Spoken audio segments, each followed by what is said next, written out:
Davis. So when I met Miss Felicia Davis, it was in 2000. As we said, I was so young. So we met in a conference. Yeah, I was still a student at the university. And today, if really I'm familiar and really committed to participate in this climate justice fight, so it's because of her. Because she took me to the first COP6, it was in The Hague in 2000, with 6 more African youth from the Gambia and Senegal. So going away, she invited me the first time in the US, it was in 2001. And if today, so. Moom dafa commencé aussi tàmbali pour gërëm Felicia parce que bi ñu ko gisee ak léegi bu dajeeg moom ñu njëkk a dajeeg moom boobu ak léegi am na ñaar fukki at ak ñeent nee na boobu gënoon na nekk ndaw parce que boobu mu ngi jàng Felicia jàpp ba nga xam ne boobu ak léegi bàyyiwu mu ànd ak moom si conférence bu nga xam ne amoon na fële si Hollande ñu invité ko foofu ndax mu gis ni nit ñi di xeexee pour mën a jàppale affaire climat bi ndax ku nekk gis na ni climat bi changé jàppale aussi di ñu war a aaree dëkk bi àll bi mu jóge foofu itam mu invité ko Amérique ñu continuer ba léegi conférence bu am ba fu ñu dem ñoom ñaar ñooy ànd mu loolu moo tax mu bëgg a tàmbali ay waxam pour gërëm ko ci loolu. And as I said, part of my personality was built by Miss Felicia Davis. I know sometimes we have some talks in between and me. Just to say that Felicia is not a friend, is not a partner, she's a sister. And then my first daughter is named after her, so it means it's... Léegi mu ne Felicia daje nañu liggéey si mu jógi mu nekk xaritam waaye léegi weesu nañu foofu sax ndax Felicia magam bu jigéen la magu Cheikh dafa jàpp ne mag la si moom Cheikh ndax seen relation seen diggante toll na fa nga xam ne doomam yi nga xam ne mooy taawu Cheikh Felicia mii la ko tudde donc boobu relation dëgër na lool.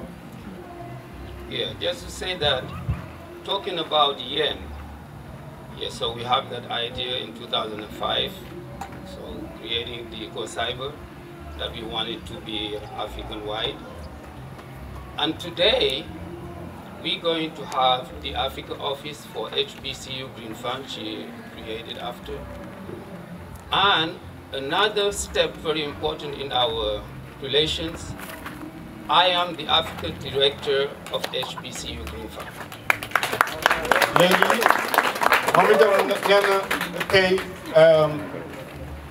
lu mag ñaar fukki at si gannaaw dañu créé woon benn centre mu éco super centre ba nga xam ne moom lañu jëkk tàmbali jamono li dox ñoom ñuy liggéey ba li ñu ànd tey ñu yëkkati muy centre bi ñu taxawal ko fii non seulement taxawal nañu centre bi waaye dañ fi taxawal bureau organisation bi nga xam ne moom la Felicia nekk représenté foofu mu nekk si Amérique ñu defal ko taxawal ko bureau bi mu nekk fii. Voilà, merci. Fii nekk bureau bi waaye gannaaw loolu Cheikh mu jël Cheikhou ñu def ko directeur pour Afrique yëpp ñi nga xam ne centre boobu moom lay liggéey Cheikhou mi moo ko nar a yor di ko liggéeyee fii à partir de yéen pour Afrique yëpp mën si jariñu loolu aussi lu rëy la nga xam ne moom la Cheikhou di kii. Just to say that we are present in 14 African countries. ñu ne association bi mu ngi si fukki dëkk ak ñeent si Afrique. And we've been doing a lot of activities since September. So I was hired as the Africa director since July. So mu ne liggéey boobu tàmbali na ko si mai juillet bi passé yëpp te boobu ak léegi tooguñu noppalu ñu ngi continuer di liggéey ci HBCU. Okay, we did the Africa Climate Week in Nairobi. After that, so I've been to Dr. McLean's Southern Conference in Atlanta. So we did Dubai with the COP28. And so we're heading to COP29. And then every year we're having our virtual pre-COP. So we were thinking of doing it in person in Senegal, but unfortunately before the elections it was a little bit tough. So it's on standby, but I hope that we will organize it in Senegal, inshallah. boobu ak léegi mosuñu noppalu benn yoon fu nekk dem nañ fa lu nekk def nañ ko si maanaam liggéey duma si ñëwaat mais def nañ ko moo xam ñu dajala wala boog ñu préparer sommet yi ñu def si affaire climat affaire gàncax gi wala boog ñu nekk fii di jokko ak ñeneen ñi nga xam ne ñoom la ñuy liggéeyal yooyu yëpp di liggéey ya nga xam ne def nañ ko demoon nañu sax bu si mujj gi ñu ne dañu war a daje ñoom ñëpp fii si Sénégal waaye élection yi taxoon ñu daax ko waaye nag comme lii am na fii amandement loolu sama soxla lu may wax lu ma si dolli mooy xëy na daje woo buy yem itam mën na am yéen parce que yéen am na hôtel am na yu ko mën a accueillir loolu aussi comme centre baa ngi fii loolu yëpp dina ko andi mu nekk njariñ la nga xam ne dina am si dëkk bi. You all know that I'm a teacher by profession, and this year especially I took a leave to really commit and do this work. And if I do that, it's for my village. So everything I can do in the world, if I don't do it here in Yen, so I'm an example, Dauda is an example, Suleiman is here. We all are doing what we can for this village because that's the village that saw us grow up. And then, inshallah, I will be stopping teaching and coming back to give to my community. Cheikh mu ne ñun ñëpp xam nañ ne moom jàngalekat la jàngalekatu anglais lay jàngale si Dakar waaye ren pour liggéey bi mënu ko woon booleeg jàngale bi dafa mujjee arrêté jàngale bi lu muy jàngale pour mën a dox liggéey bi ak mission bi nga xam ne moom lañ ko sant mu ne gannaaw loolu si weer yi di ñëw day fa mujj sax arrêté liggéey boobu muy liggéey pour mën a liggéey à 100% si liggéey bi ñu ko jox nii ne du bañ a jàngale parce que liggéey bi yan bu rëy la ya nga xam dañ ko jox pour yeen waaye dañ ko jox pour Afrique moom itam nee na moom ak ñi mu àndal ñëpp ku nekk xam na ne lépp lu mu am te andiw ko yeen daanaka pour moom amu ko loolu moo tax itam dina jël temps bi dina liggéey bi mu liggéey yëpp pour yeen a tax faneen dara intéressé ko lépp lu muy def looloo tax moo tax itam bu lii amee mu ne nañ ko andi yeen samp ko fi yaakaar naa ne ñun ñëpp bu ñu defoon lu demee noonu dëkk bi dina xaw a soppeeku bu baax. Yes, just also to thank Dauda because Dauda is my first advisor. So yeah, so because every time I have an idea, I'm discussing with him. We're talking a lot, and he has a very big ambition for Yen, and then his support is really significant. And then I really thank you. And I want the population to know that he's a big hand for me. So just to finish, I'm going to really thank everybody. If I look, I see my family is here. I have a sister here, Ulenjai. I can see Colonel Asandoy from the Ministry of Environment. The schools are here, Mr. Sar, Mr. Juf, the director of the elementary school, because this project is going really to work with schools. Because technology, I want today technology to be really reachable to the youth of the village. So inshallah, during the summer school, we'll be starting training for the kids, for the youth, for them really to tackle the technology. So I can also see my neighbors. If we really have succeeded this day, it's because the neighbors were here to support me. All the women, all my neighbors, thank you. And then I can see Mr. Mohammed Gay. So just to say that I have something really very important. I can talk to everybody. You can see a lot of political sensitiveness here, but they're all here. It means in the end we are one and all. Okay, thank you very much. All my friends are here. So thank you also for Tonton Suleiman Doy. He used to work in the forestry, he was a commandant, and he is also supporting the village in terms of greening everything. So thank you for Dr. Faye who just arrived. who is also part of my advisors. Thank you very much, Tonton Karim Chomban from Anne. Okay, everybody, Abdullah Gay, who I'm really tiring with my tickets. Because when we were going to Dubai, he was the one who did my tickets. Thank you, Abdullah, for your support. And Sister Pamela from the US. Everybody from the US, I say thank you. So this is really a big honor for me to see you coming and supporting for the opening of our Africa office. Thank you very much. Okay. So in our dignitary, so my uncle, who's part of the dignitary of the village here, is also here. Thank you, Hassan, who was building the center and the office. Thank you, Hassan. I'm also trying to...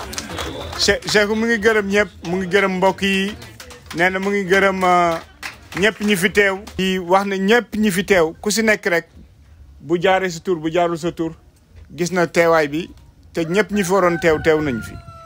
Itam di leen gërëm di gërëm ay mbokkam ay xaritam yi mu àndal ak ñëpp ñi nga xam ne ñoo koy tax mu ñeme pour mën a def lii. Lii nag suma waxu bopp la mooy Cheikh ni mu mel ñu bari suñu meluñu ko.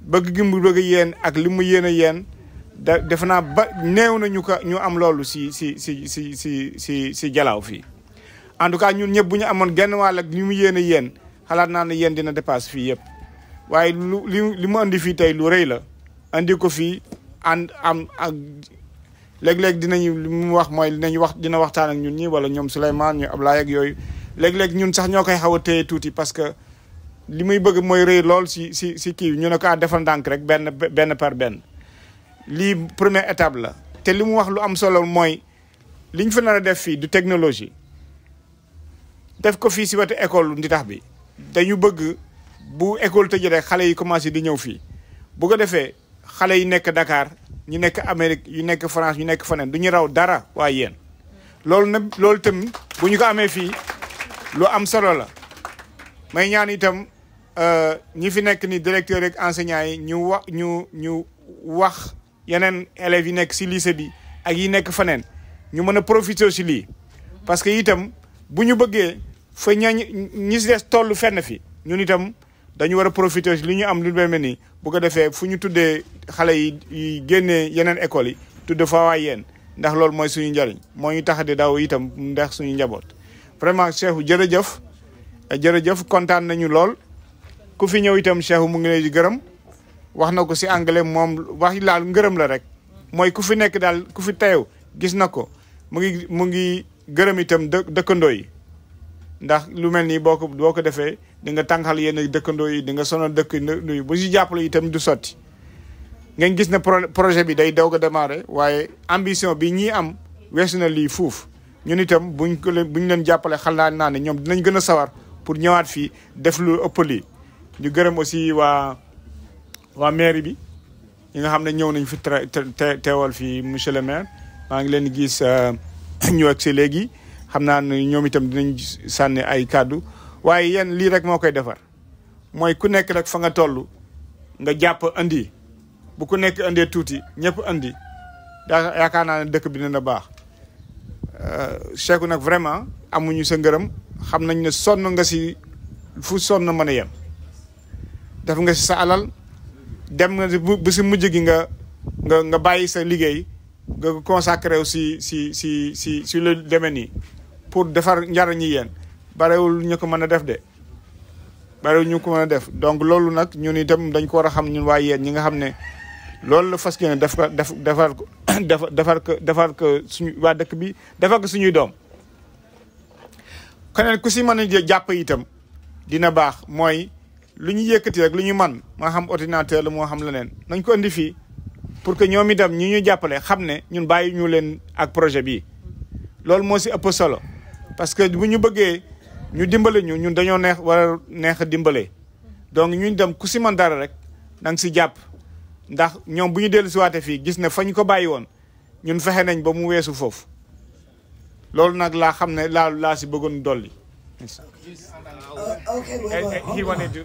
I don't speak Wolof, but it seems like he didn't say what he said. But he said 2 minutes. He said 20 minutes finish. I don't know. Just translate that. Okay. Just what I said, though. Okay. I was highlighting the No. I said, say what I said. Yeah. Okay. Do you want me to translate? He talked okay. 2 minutes. Et moi, Cheikhou dafa wax ñaari minutes. waaye man li ma traduire dafa ëpp ñaari minutes. kon am na lu ma dolli si li wax ji.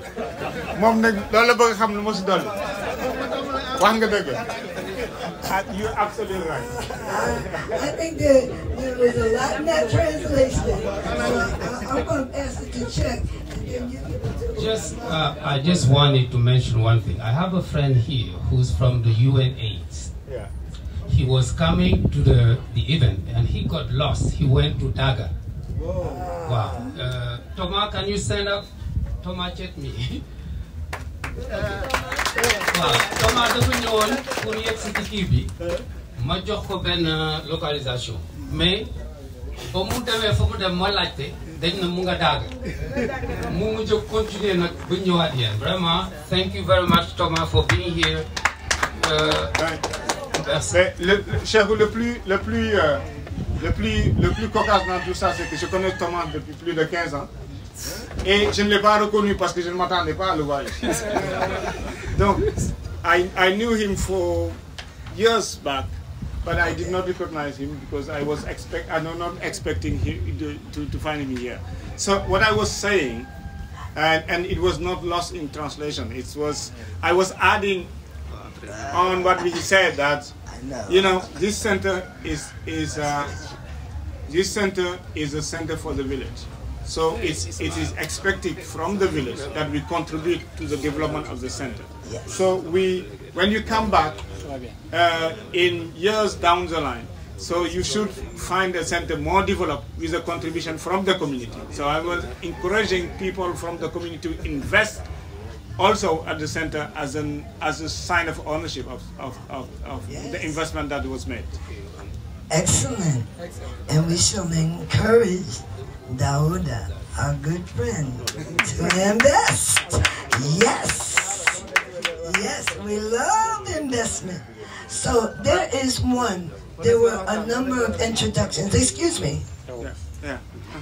So there were a number of introductions, but none of it would be possible, not even Shehu, without one person. Yeah. Where is Willie Mata? Willie Mata! Yeah, stand up. Nena, wax ji yem nag wax ji yem nag Cheikhu mënul woon def lii yëpp bu si jabaram jàppul woon. So this woman, all of the food, all of the planning, all of the work, préparation yeeg liggéey beeg lépp moom la. Felicia with her friend and the neighbors, they all were here cooking. With her friends and the neighbors. So let's clap it up for the friends and the neighbors. Willie Mata's friends and Willie Mata's neighbors. Yes, the women of the village made it happen. The women of the village made it happen. Yes, for the women. Yes, for the women. Well, Felicia and Shehu, thank you for the vision. Because for us, this is not just a building. It is a gate of return to Africa.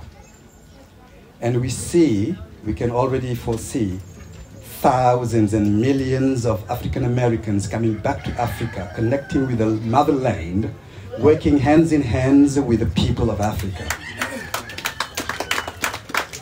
And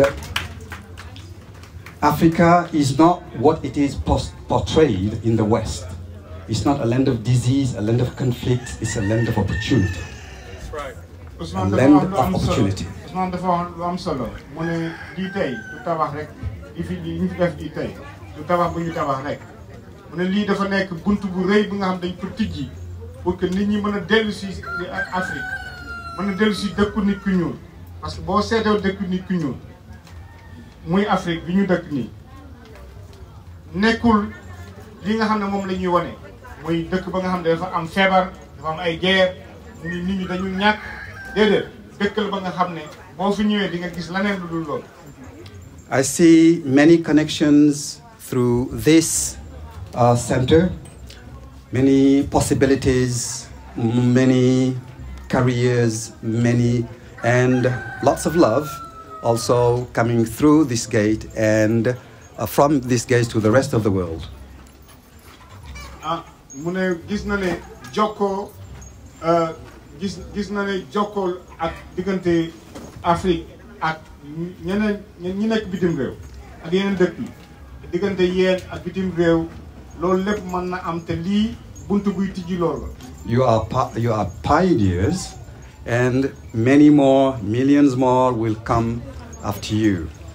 And thank you. nee na dëgg de xàll ngeen yoon ngeen yoon bu baax te lu ëpp lii dina ñëw jóge fu nekk bu mën a ñëw pour accès fii. waaw ñu ngi sant di gërëm ñëpp di sant aussi suñu xaritu Cheikhou parce que aussi loxoom jógewul ci lu ñuy def fële au bord du fleuve Sénégal côté Mauritanie ñu ngi foofu def aussi liggéey bu am solo di planter ay millions d'arbres li may wax lii c'est des millions d'arbres pour le Sénégal et la Mauritanie et ñoom seen loxo mu ngi ci biir donc ñu leen di sant bu baax a baax et puis maa ngi aussi gërëm di sant sama assistante bi fi nekk Ketia Sano mu ngi noonu di photo moom it ñëw na fi daaw def fi 3 semaines après loolu mu ñëwaat fii def fi 6 mois ça fait bientôt 6 mois mu ngi fii donc ci alxamis bi di ñëw incha allah dañuy dellu Fouta ak benn camion rempli de centaines d'arbres yoo xam ni aussi Félicia bokk na ci ñu financé loolu. et même fële fi ñu nekk au nord du Sénégal abri bi nga xam ne parce que Fouta dafa tàng nag 48 degrés parfois là c'est très compliqué donc même boo bëggee def ay pépinière naaj bi daf koy sonal donc HBCU Green Fund à travers Félicia moo financé abri boo xam ni bu ñu defee geen yi ba planté ba pare foofu ci suuf lañ koy def pour naaj bi bañ ko sonal trop et puis nawet bi bu ñëwee ñu mën ko utiliser instant yi mi ngi leen bi ma wax ak yéen 27 500 graines qui sont déjà ensemencées ñu ngi foofu 27 500 yoo xam ni kii na ñu ngi leen di roose nawet bi bu ñëwee incha allah ñu aussi seetle ko mbokk yeeg affaire yooyu waa Sénégal waa Mauritanie vraiment Cheikhou encore une fois félicitations et puis ñu ngi aussi gërëm madame vraiment man jën bi mu fi añ tey gëj naa ko añ lool merci beaucoup madame merci tout le monde jërë ngeen jëf. Merci Cheikhou. Good morning. Welcome to Yen.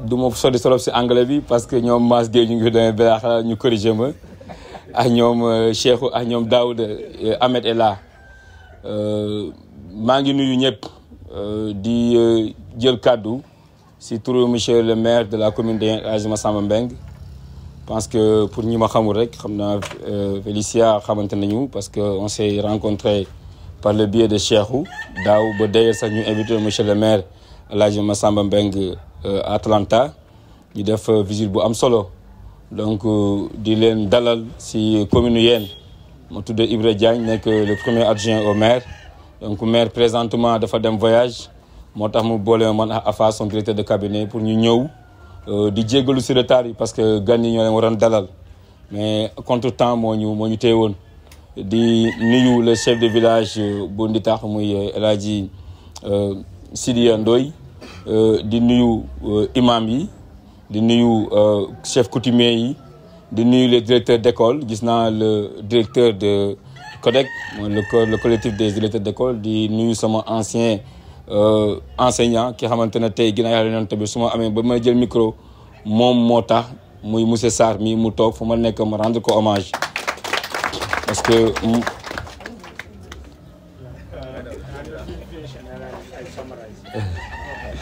donc dama koy rendre fu ma toll hommage di nuyu grand Baba Ngom xamante ne yor na mouvement bu am solo si Jalaaw di nuyu aussi sama collègue maire muy madame Faye di Sanu Faye aussi dëkk yéen dëkk Popenguine mu ànd ak docteur Faye di jëkkëram ñu ñëw fii donc fii mën nañu wax ne rek yaa ay kilifa kese ñoo fi toog mën nañu leen ñëpp mais dañuy réserver mention spéciale vraiment à ñoom Cheikhou ñoom Daouda ak ñoom Souleymane. Pourquoi? Parce que am na liggéey boo xamante ne ñoom ñoo ko tàmbali woon ñu nekk ay xale yu ndaw doon initié wu muy Jalaaw Takkul ba tey jii yàlla def ñoom ñu continuer fi ñu nekk di fa liggéey aussi dafa daan seen doole ba lépp loo xamante ne gis nañ ne initiative yu baax la pour Jalaaw ñu fexe xëcc ko indi ko fii nii mu nekk loo xamante ne en tout cas monsieur le maire Massamba Mbeng aussi content trop di remercier encore di féliciter les partenaires parce que li ñu def nii dafa am solo parce que aujourd'hui tey bu ñu xoolee dañu gis ne avec les réchauffements climatiques beaucoup de problèmes aujourd'hui ñu ngi koy rencontrer parce que c'est lié au réchauffement climatique et donc tey bu ñu amee une école de référence ñu gën jëkk a inauguré en Afrique en tout cas mu nekk une école pratiquement qui incarne l'écologie et un peu l'équilibre climatique avec ce qu'on appelle des transitions économiques loolu dafa nekk loo xamante ne c'est très important et que ñun li ñu mën a def mooy non seulement magnifier en tout cas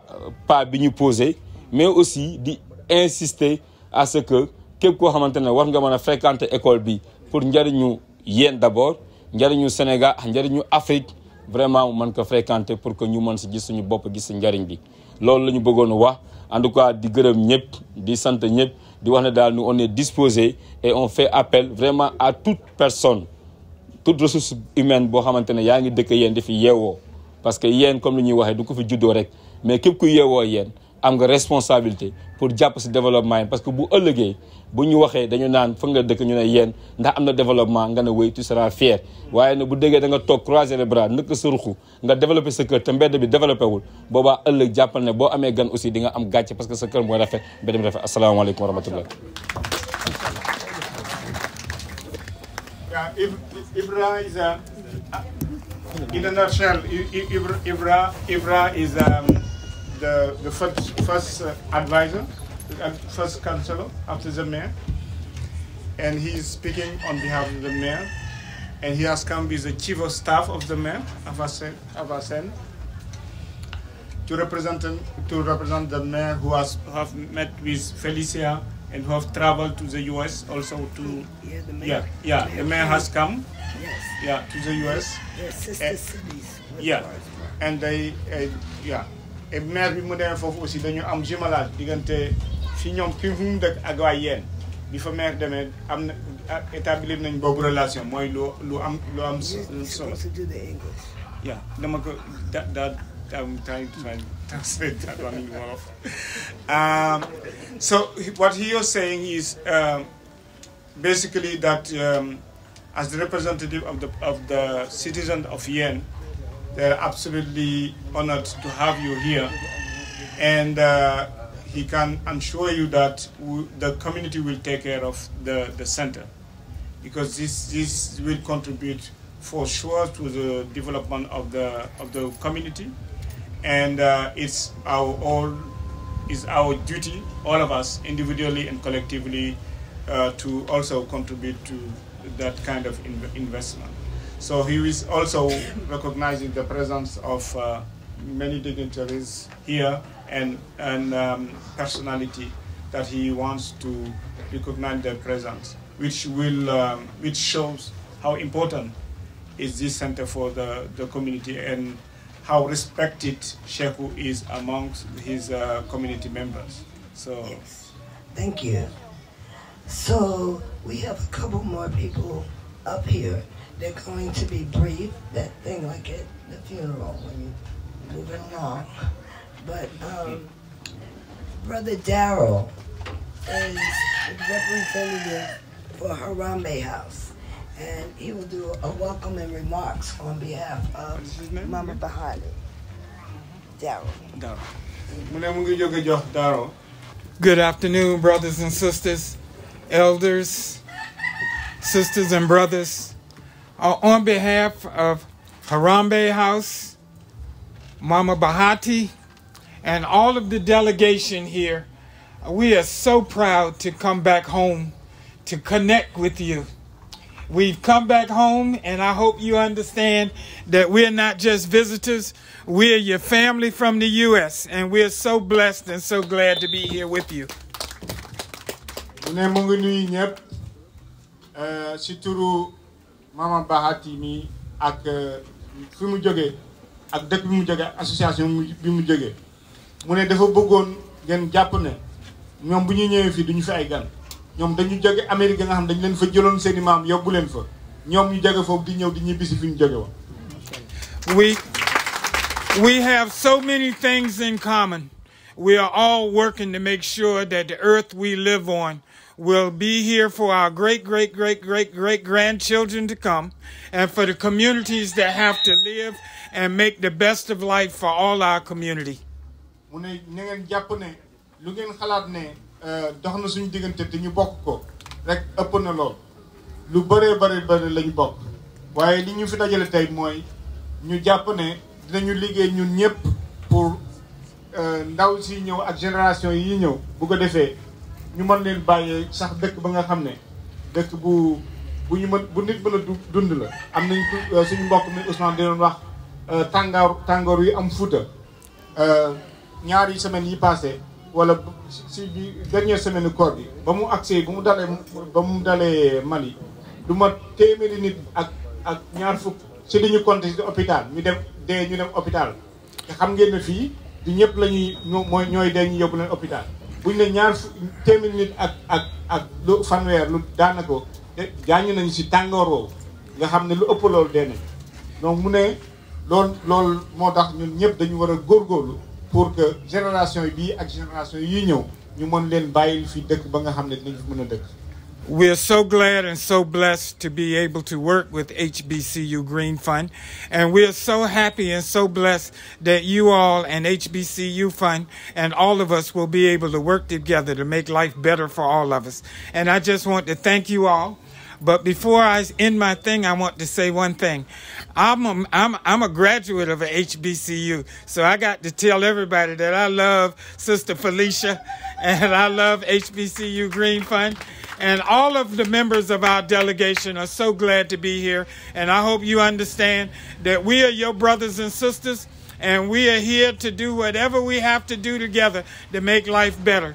And one thing we always say in the United States that you should understand is that we're all working to build power. And so all power to the people. mu ne ngeen jàpp ne aussi Félicia ak organisation def nañu lu bari si moom te loolu moo tax wax dëgg yàlla moom kontaan na pour ñëw fii kontaan na pour que ñu gën a jàppoo gën a liggéey pour que itam dëkk bi ñu mën ko defaraat ba nga xam ne bu ñu xale yi ñu ñëw ak ñi topp si ñoom bu ñu ñëwee dinañ fekk dëkk ba nga xam ne nit mën na fee dëkk nit mën na fee dund gu yàgg ñu gën a protéger itam parce que moo ñu tax a jox environnement bi ñu gën a protéger àll bi gën a jëmbat garab yi ndax itam tàngaay beeg géej gi nga xam ne day ñëw ñun xam nañ si dara ndax yàq na lu bëree si tefes bi yooyu itam ñu aar ko centre yu demee nii loolu mooy njariñam mu wax ne daal ñun comme ni ñu koy waxee si Amérique ñu jóg ñun ñëpp ñu takku mbooloo mooy doole loolu moom loolu la wax.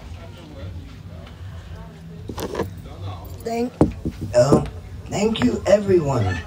So we are here to see the center, and with all of this activity, it's not big enough for all of us to squeeze in at once. So I'm going to ask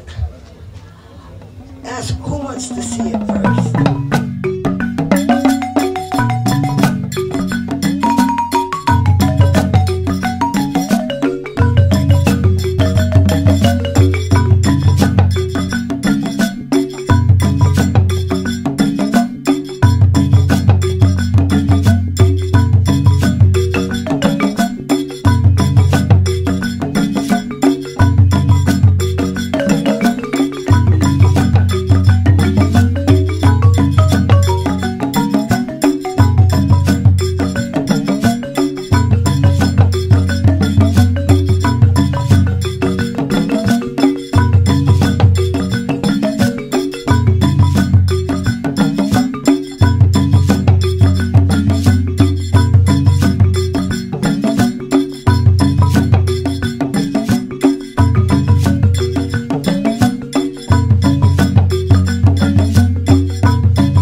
Babou Tom, directeur Afrique bu HBC Green Fund. waaw tey jii dañu doon inauguré suñu bureau Afrique bi nga xam ne dafa couvrir 14 pays en même temps ñu inauguré waale kii Ecocyber centre bi nga xam ne moom moo yore côté technologie bi parce que ñun suñu concept dafa boole ñaar muy environnement ak technologie donc éco moom mooy environnement cyber moom mooy côté technologie bi parce que tey dañu gis ne technologie lu am solo la te ñu jox ko xale yi dégg bu ñu nee xale dafa am solo parce que tey jii bu ñu ne coding wax robotique wax drone bon technologie la yoo xam ne de pointe yu am solo te laaj na xale yi fi mu nekk nii ñu commencé di leen tàmmal ñu takkine technologie parce que métier ëllëg yëpp ci technologie lay basé wu donc ñun ñu teel leen préparé looloo tax centre bi nga xam ne dafa nekk ci Yen di tax donc bureau Afrique bi aussi nekk ci Yen di tax lu rëy la pour man parce que dinañu permettre vraiment ñu jox jeunes yi sensibiliser leen ci environnement en même temps jox leen technologie ay ngànnaay yoo xam ne ëllëg dina leen permettre ñu mun a insérer wu ci vie active. waaw yéen parce que bon man sa histoire la bu gudd dama koy tënk rek madame Felicia Davis bi nga xam ne moom moo nekk Atlanta di suñu fondatrice di directrice exécutive bi moom yàgg nañ depuis 2000 laa ko xam mu njëkk ma invité ci conférence des partis à La Haye en 2000 donc depuis lors bon ñuy jokkoo di liggéey ba far sax man dama ko tudde sama taaw donc relation boobu dëgër muy confiance boo xam ne daf ko am ci man tax vraiment mu jël 14 pays africains yi dénk ma ko donc loolu moom maa ngi ciy gërëm parce que vraiment li ma nekk tey contribuer na ci lu bëri parce que ku ko jege la vraiment te ku rafet xalaat la ku am vision la ci wàllu environnement. waaw travaux yi mu ngi commencé depuis 2018 disons 2018 waaw parce que 2005 amoon nañ benn initiative mais métti woon na parce que temps yu fekk na ADSL bi wifi bi amu fi donc mu trop coûteux ba ñu mujjoon arrêté bon yàlla def nag comme ñëwaat na fi mu nekk nii technologie bi gën na xarañ donc je pense que vraiment li ñu bëgg a jox jeunes yi dinañ leen ko jox bu soobee yàlla.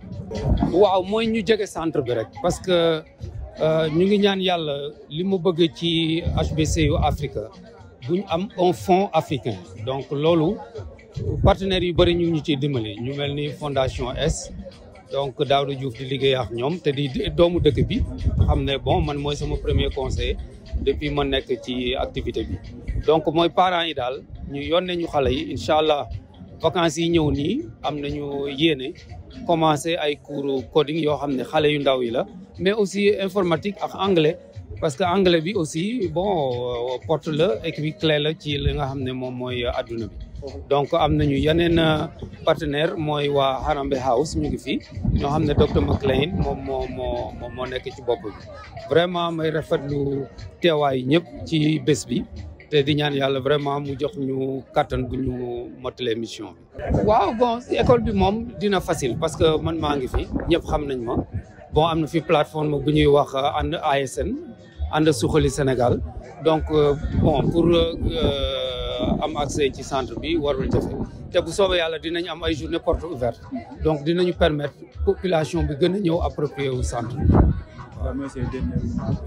waaw gërëm waa yéen rek gërëm waa Jalaaw gërëm mbokk yi gërëm dëkkandoo yi gërëm aussi waa maire bi ak suñu partenaires yi gërëm aussi madame Felicia Davis mi nga xam ne moom moo nekk ci boppu organisation bi vraiment ci confiance bi mu placé ci man vraiment maa ngi gërëm ñëpp wasalaam. waaw je m'appelle Souleymane Seck je suis le directeur exécutif de l'ONG Jalaaw Takoul. En même temps, je suis le secrétaire général de l'ONG Sénégal HBC Sénégal. Aujourd'hui, c'est une inauguration du centre Ecocyber. En même temps, Ecocyber, ça veut dire que la partie environnementale du centre, ça veut dire que c'est un centre informatique et environnemental, avec l'éducation environnementale. Bon, c'est un domaine de environnement et technologie, IT et environnement. Donc c'est les deux ensemble. Ça veut dire qu'on initie les gens à l'environnement par la technologie. Pourquoi vous avez opté pour votre idée sur l'environnement et la technologie? Parce qu'en fait, la technologie, c'est ce qui se passe de mieux partout dans le monde. Tout est technologie, tout est information, tout est technique. Donc, pour mieux propager l'information, tu passes forcément par ces moyens. En même temps, on est obligé aussi de faire de l'éducation environnementale à travers cet outil qui est la technologie. Donc, c'est pour ça qu'on a allié les deux. On a dit éco-cyber. Éco, ça veut dire que environnement, cyber, ça veut dire tout ce qui est cyber, technologie et tout. Donc, bon, non, on a déjà l'éco-cyber, on l'avait déjà ouvert en 2004 à Yenguech. Mais par la suite, on a fermé ça pour ouvrir ici aujourd'hui. Mais maintenant, on a un autre partenaire qui était déjà un partenaire avec, dans l'ancien système EcoCyber. Mais c'est HBIC, donc c'est avec Felicia Davis qui est le partenaire. Donc on a pensé que l'ouvrir aujourd'hui ici, c'est mieux. Parce qu'on va faire de sorte que ça tourne autour du Sénégal et de l'Afrique. Dans un premier temps, c'était juste au niveau de Yen. Parce qu'en cette période, il n'y avait pas Internet. On a amené Internet à Yen, on a amené ADSL à Yen. Maintenant, comme on a dépassé ce stade, maintenant on va s'ouvrir davantage sur le Sénégal et sur l'Afrique. Donc, le mot clé, c'est qu'il faut venir se former en tout. Ça veut dire que la formation académique ne suffit plus. Il faut se former en tout. Ça veut dire qu'avec les nouvelles technologies et tout, il y a beaucoup de possibilités d'emploi et de développement même de la personne. Ça veut dire que nous, il y a beaucoup de choses à connaître dans ce monde-là. Donc, c'est un centre qui est ouvert, c'est une porte qui est ouverte. Cette porte-là donne droit à toutes les objectifs que vous avez. Donc, si toutefois on a un objectif clair, on peut venir ici se former, s'entraîner sur beaucoup de choses et ensuite pouvoir utiliser ces outils-là pour se développer personnellement et développer sa localité. Quel serait votre dernier mot?